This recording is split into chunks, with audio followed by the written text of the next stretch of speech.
on balance, I would like to say that I think it's been beneficial for people because there are more voices, there's more there's more access to information. The problem is, and this is where this gets very complicated, is there's now so much noise, there's so much disinformation. People have so much difficulty discerning between what is factual and credible and what is conspiracy driven and deliberate disinformation, that we have just a noise machine. And so I think the public has been, I don't want to say confused and derailed, but that's how it feels too many times. And social media is, at least in the United States, it's unregulated.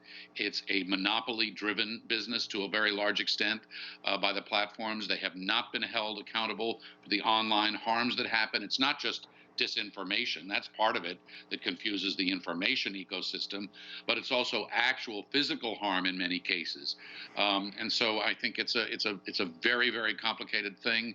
And for those who care about an informed public, it has made life much, much more difficult. Right, and this kind of disinformation that you talk about, Frank, it's also had enormous consequences, hasn't it? If we look at the pandemic, for instance.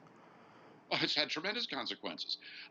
People have been told, and you hear it all the time. I hear it from emergency room physicians, that people who are coming in say, and they're told they're sick with COVID, and they say, I don't believe that, it's a hoax.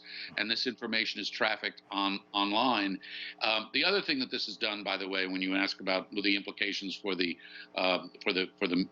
news media, those who do the job professionally and credibly, is that a lot of what's happened through social media and other things in our digital space has completely blown up the old business model of traditional media, especially in local and regional markets.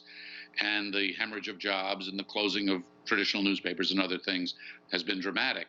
So it has harmed us and made life much more complicated in many ways.